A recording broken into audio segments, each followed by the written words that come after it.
Thank you, Rockin Solidarity, for our beautiful opening music. Welcome to our annual Labor Day service. Who'd have thought this time last year that we would still need to be doing this online? A warm welcome to all of you, and special thanks to our musicians, Rockin Solidarity, San Francisco's Labor Choir, directed by Wynne, and to Mark Sumner, our music director and song leader today, and to our pianist, Bill Gans. Jonathan Silk, our AV and sound expert, Eric Shackelford and Shuli Ong on camera, Wonder Dave, our worship associate today, Joe Chapeau, who is monitoring our chat and can help you with any problems you have getting connected today, Thomas Brown, helping us function in our building this morning, Carrie Steer-Salazar, for the flowers we have decorating our space today, and Alex Starr, Les James, and Tom Brookshire, who will be hosting coffee hour. If you are with us for the first time, or even if you are a longtime member, I encourage you to download the order of service this morning so you can follow along. You can access it in the description of this video.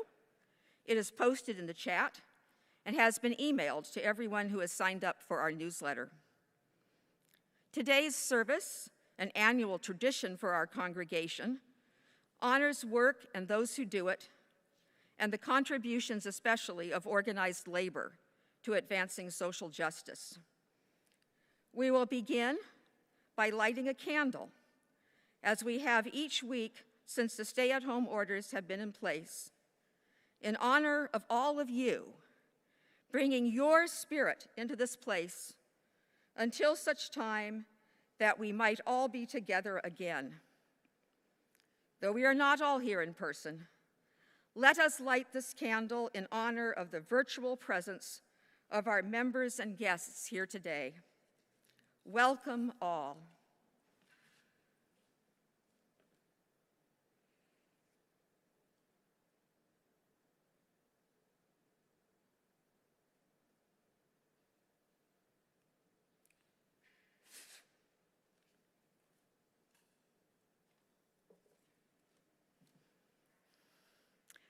Please feel free to join in singing our opening hymn, number 157, Step by Step, the Longest March, the text of which is part of the Constitution of the United Mine Workers of America.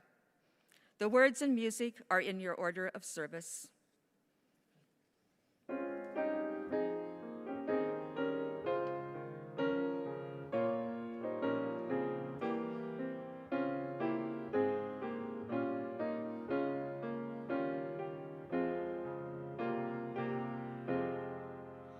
Step by step, the longest march can be won, can be won. Many stones can form an arch. Sing, lean on, and by union what we will can be accomplished still. Drops of water turn a mill. Sing, lean on, Step by step, the longest march can be won, can be won.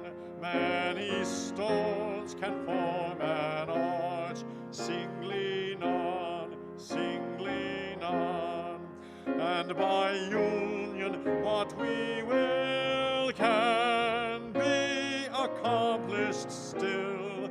Drops of water turn a mill. Sing, lean on,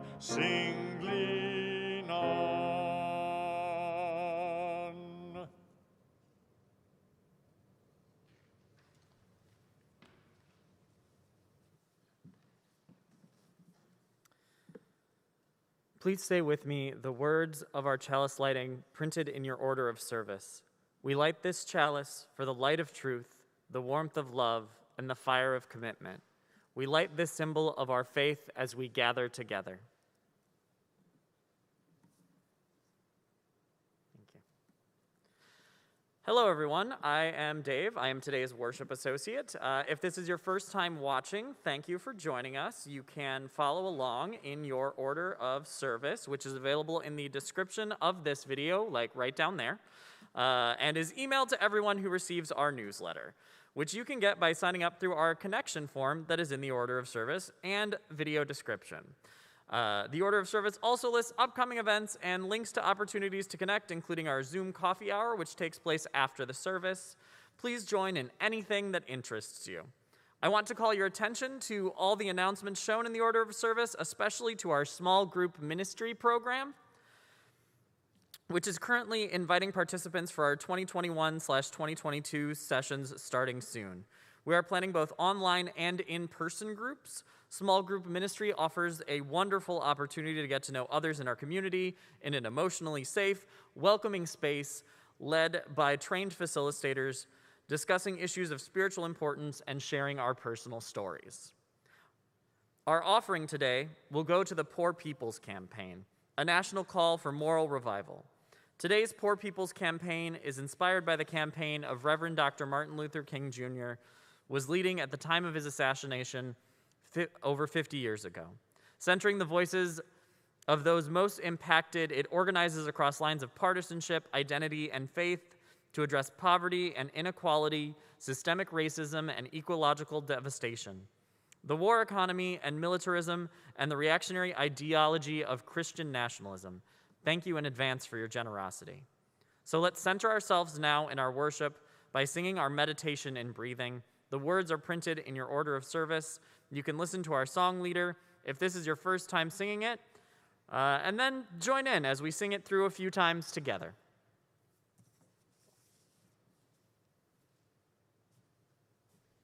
When I breathe in, I breathe in peace. When I breathe out, I breathe out love. When I breathe in, I breathe in peace. When I breathe out, I breathe out love. When I breathe in, I breathe in peace. When I breathe out, I breathe out love. When I breathe in, I breathe in peace. When I breathe out, I breathe out love. When I breathe in, I breathe in peace. When I breathe out, I breathe out love. When I breathe in, I breathe in peace. When I breathe out, I breathe out love.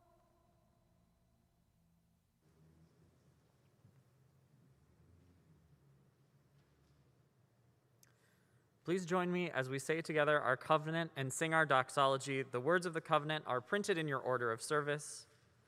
Love is the spirit of this church, and service is its prayer. This is our great covenant, to dwell together in peace, to seek truth in freedom, and to help one another.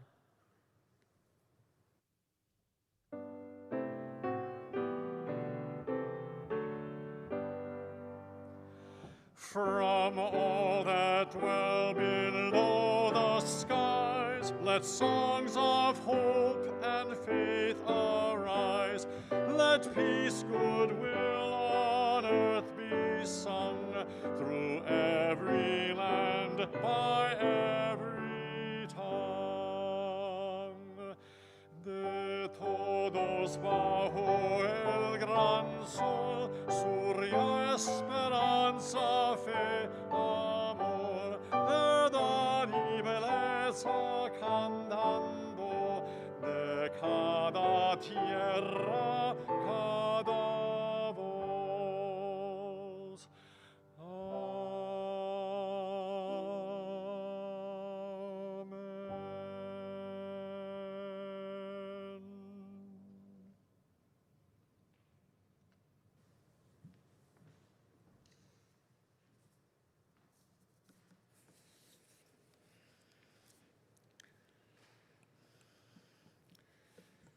Now we will begin our ritual of remembrance and commitment. Recognizing there is human suffering all over the world in the course of natural and human catastrophes, we ring our gong today in honor of 3 such forms of suffering and struggle.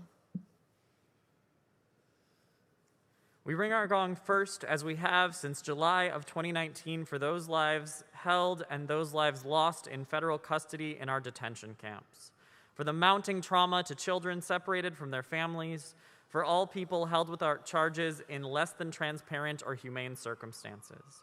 In this repeat of some of the most shameful chapters in our nation's and world's history of xenophobia, racism, and greed, we ring the gong 7 times for this week of days in which human dignity has been dismissed, and to acknowledge our responsibility for that as residents of this country.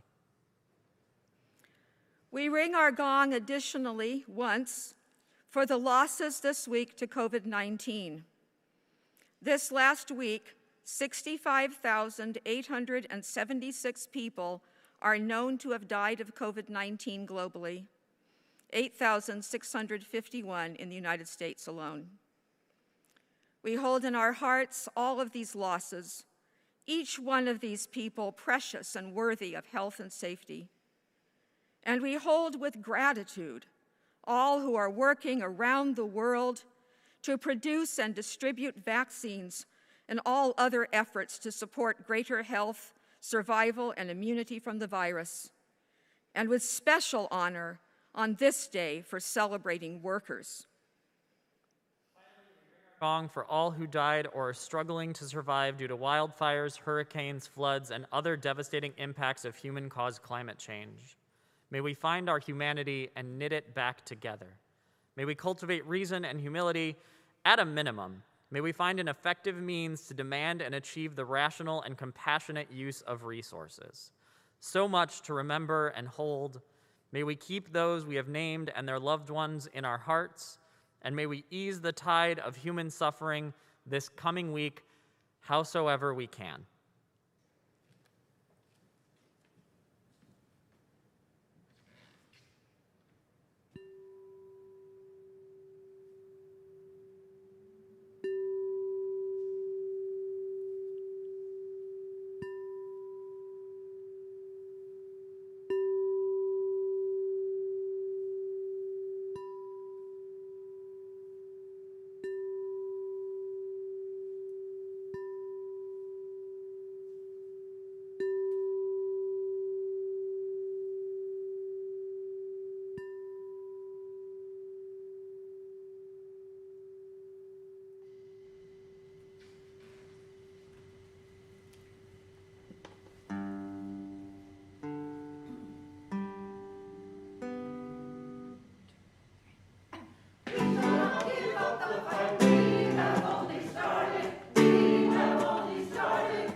Thank you, Rockin Solidarity. Please join me in the spirit of meditation and prayer. In the many names of that which each of us holds sacred, let us honor the memories of those lost and harmed. In these times when we are facing so many difficulties and disasters simultaneously, some of which last year we hope to see more improvement than we have achieved, and some new, like the devastating betrayal of the Supreme Court to stop Texas from banning abortion, may we find the courage to keep resisting and moving forward, and the best ways each of us may contribute to that. Knowing that resistance is necessary, but not the end goal, may we stay focused on what could be, growing our power and resisting despair. Knowing that resistance is for the long haul, may we find the humility and patience not to see ourselves as saviors, but as workers, each with necessary tasks to perform, and worthy of sleep, breaks, and simple pleasures. Knowing that resistance is often painful, may we be kind and generous to all who work beside us. Knowing that resistance is stressful and sometimes frightening, may we find solace and even joy with those we love in art and music and worshiping together. And knowing that resistance may fail, may we live conscious of the ultimate value of each moment of our lives. Amen. Please join me for a minute of silent contemplation.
Thank you. Today's offering will be given to the Poor People's Campaign, a national call for moral revival. In my opinion, a model for the type of organizing desperately needed today in the labor movement and elsewhere in social justice activism, striving to bring together all people negatively impacted by the crises created or exacerbated by capitalism, grounded in an interfaith culture of welcome, hospitality, and disciplined teamwork, respectful of all who do the work, not just the talk, centering the voices and knowledge of those made experts by lived experience, rather than those who study and debate the issues in universities, state houses, think tanks, and boardrooms. And thus far, uncompromising in its demands upon those in power, regardless of political affiliation. And all that with joyous music, beautiful art, and genuinely inspirational speeches. May we give generously.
This poem, Path, is by Jack Hirschman, former poet laureate of San Francisco and fierce advocate for the working class.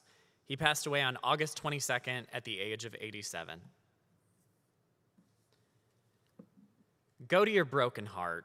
If you think you don't have one, get one. To get one, be sincere. Learn sincerity of intent by letting life enter you because you're helpless, really, to do otherwise. Even as you try escaping, let it take you and tear you open like a letter sent, like a sentence inside you've waited for all your life, though you've committed nothing. Let it send you up. Let it break your heart.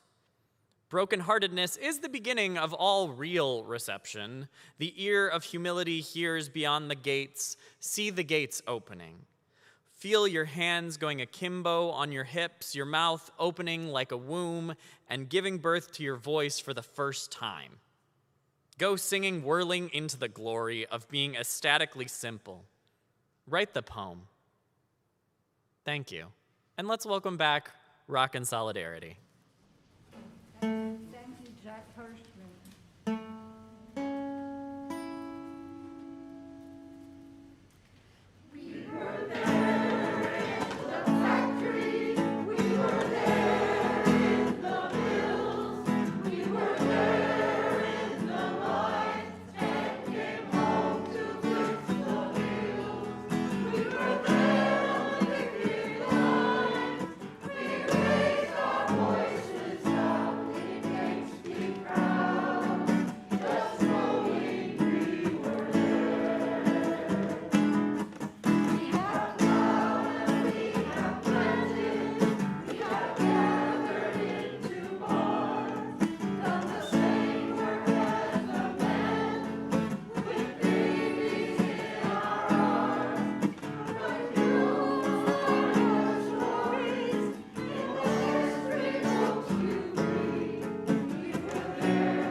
In our hands is placed a power greater than their hoarded gold, greater than the might of armies magnified 1,000-fold.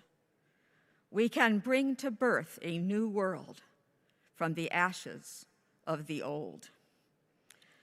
These poetic, powerful words from the labor anthem, Solidarity Forever, were written by Ralph Chaplin in 1915, inspired by the resolve of hungry, homeless miners enduring a deadly strike in West Virginia.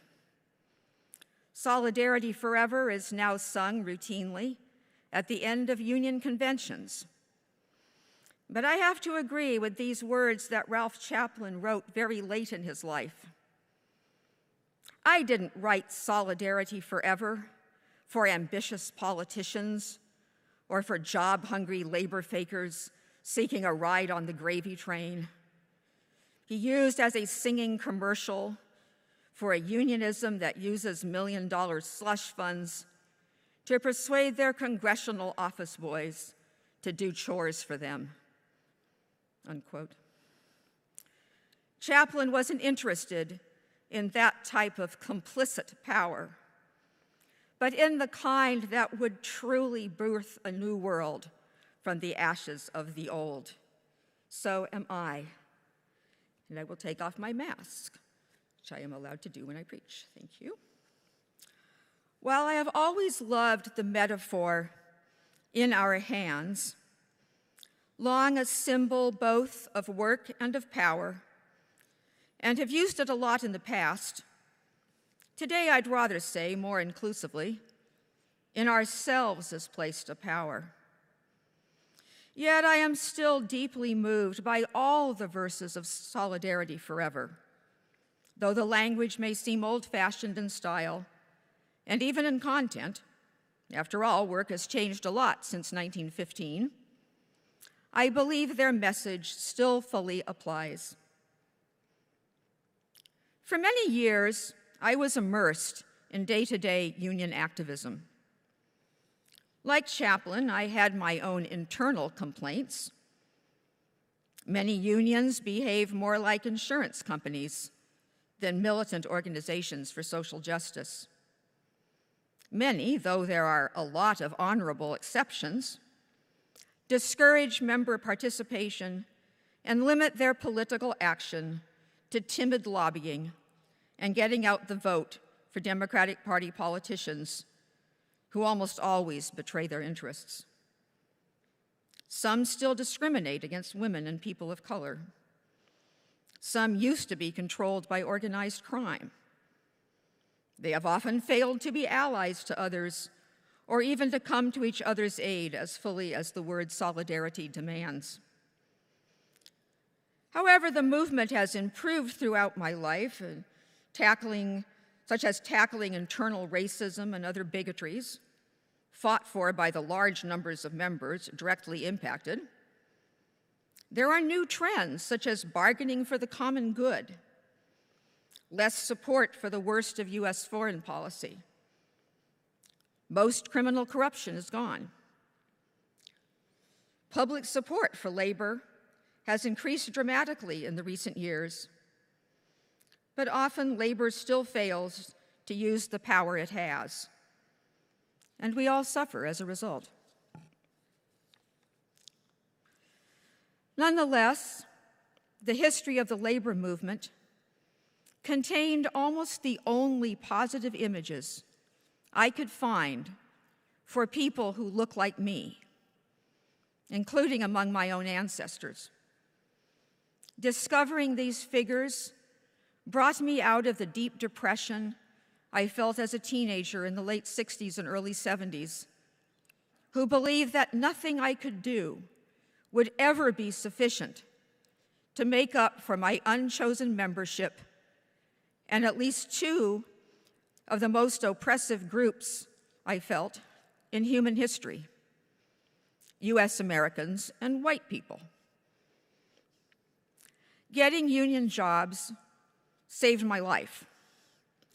As a young adult battling mental health issues, still there, though I managed to hide them well, I found it hard to hold down a job, never lasting long enough to gain competence and acceptance. Union jobs protected me, even if grudgingly, long enough to succeed. Union work brought me out of a period of poverty and allowed me to raise a family under so-called middle-class conditions. That, in turn, gave me the resources to retire early to pursue ministry. Whatever the labor movement is or isn't, I'm profoundly grateful to its role in my own life, and my loyalty to the best of its historical and contemporary vision, exemplified in the words of Solidarity Forever, is about as close to absolute as humanly possible. So what exactly is labor's power? And why should we care? Here are the two most important reasons. First, there is no other institution that represents working people solely as workers. Despite what may get taught in college these days, workers, that is, those who are employed to create or deliver the products and services all of us depend on, are the vast majority of society. By that definition, almost all of us are active workers, would-be workers, or retired workers, whether we think of ourselves in that way or not. Workers are of all races, genders, ages, nationalities, faiths, and political views. As such, they are often divided. But objectively, they share a common interest in protecting their jobs, raising their pay and benefits, improving their working conditions, and creating a society that treats them with dignity. This collective self-interest, when channeled into effective labor action, tends to benefit us all. It is why many of us still have weekends, vacations, overtime pay, and laws that protect our health and safety. Yes, such benefits have been greatly reduced in recent years, but the fact that they exist at all is thanks to unions. Companies often provide benefits just to keep unions out. They would have no reason to otherwise. And since unions protect their own members on the job, we all benefit by the continuity of skill and experience, and by the activism of those workers who enjoy a greater freedom to speak out. Second, work is the foundation of society. As we have experienced dramatically during COVID and climate change disasters, many workers are indeed absolutely essential. Disrupt the regular supply chain of goods and services, and everything falls apart. This reality is labor's secret weapon, its source of real power. Dissatisfied individuals may be able to quit their jobs, and that might lead to a slightly better job, but changes nothing else. However, when huge numbers of people withhold their labor simultaneously, the disruption to order is so great that employers and governments may be compelled to give in to their demands. The threat of striking, even though rarely used, is what forces employers to bargain.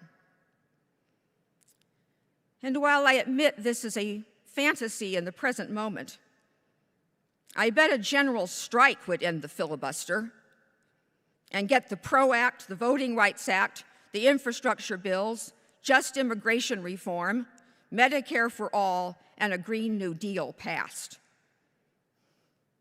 To their credit, most unions today support such changes officially, but they have yet to exercise their collective power to make them happen.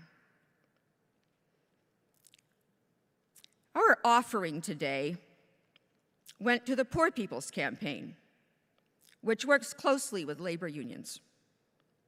We, and labor, should emulate its approach. Too often, we are taught that real power is found only in hoarded gold, and history tends to support that conclusion. Thus, we limit our demands to what we think the hoarders of gold or their puppets in office might tolerate or concede. But as Frederick Douglass said, power concedes nothing without a fight, never has and never will. The campaign attempts to unite all of us who do not have much hoarded gold to support each other in achieving our common interests. For example, demanding an end to the filibuster. Unlike most labor leaders, it is not accepting liberal excuses. The campaign challenges the contradictory but common belief that many of us already have too much power. pointing out that half the US population is either already living in poverty or at immediate risk for it, and those who are not are hardly safe from current realities.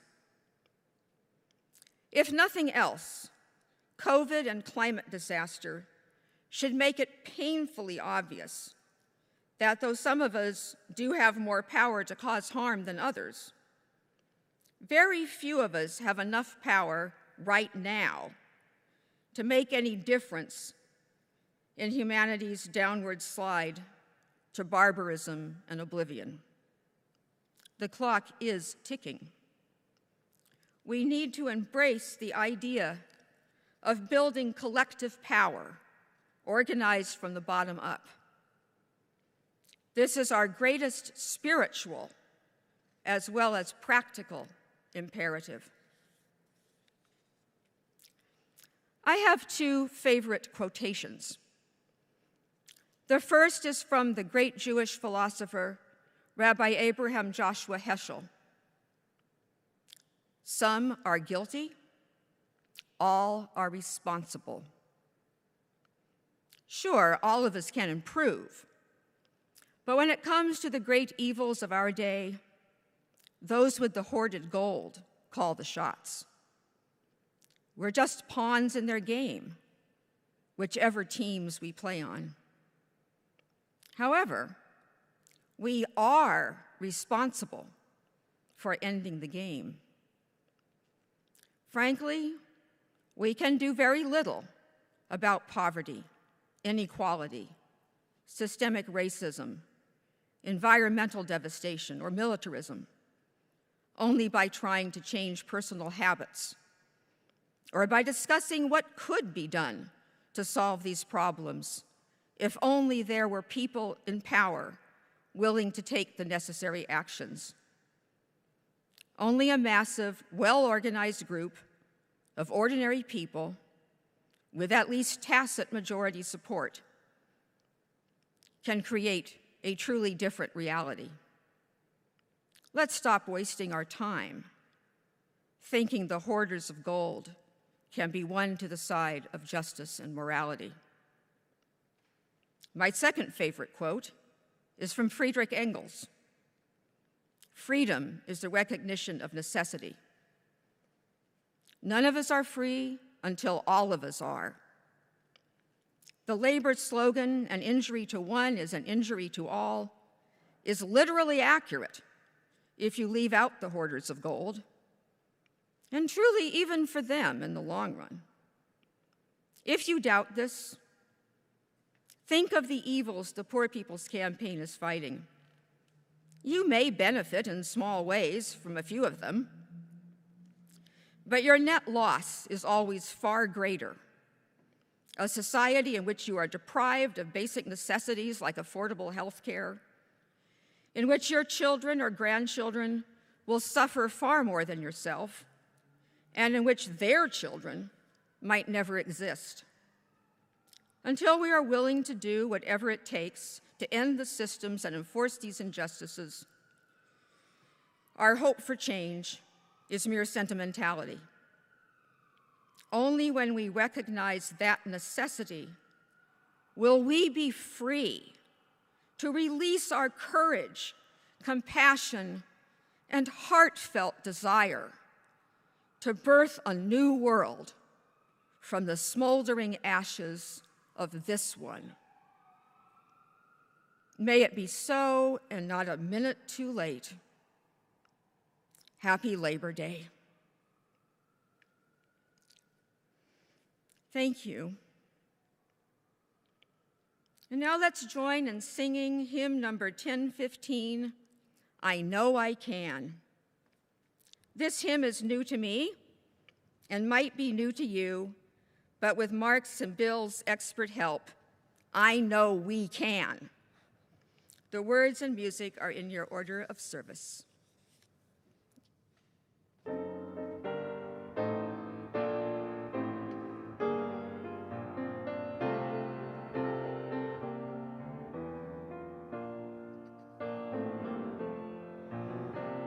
Though days be dark with storms, and burdens weigh my heart, though troubles wait at every turn, I know I can go on. When sorrow heals my soul and burdens make me strong, though troubles wait at every turn, I know I can go on. My sister in my heart, my brother in my song, though troubles wait at every turn, I know I can go on. And though the journey is long, the destination is near. When hope awaits at every turn, I know I can go on. So brothers, take my hand, and sisters, sing my song. When hope awaits at every turn, I know I can go on.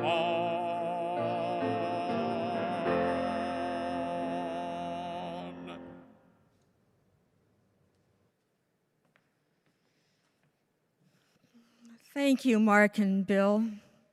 I know we will go on. I ask you to imagine each person who has been present, in person or online, at today's service, and each person you will encounter throughout the week as you navigate the world in these strange times.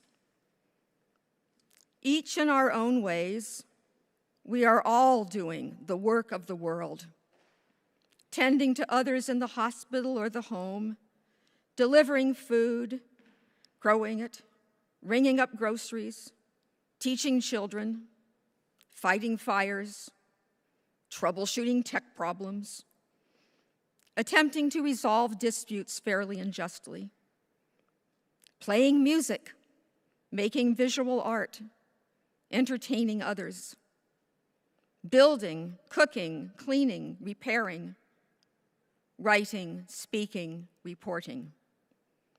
Nothing gets done without us. In ourselves is placed a power. It is greater than their hoarded gold. Let us all go forth, inspired to use it for the common good. Amen.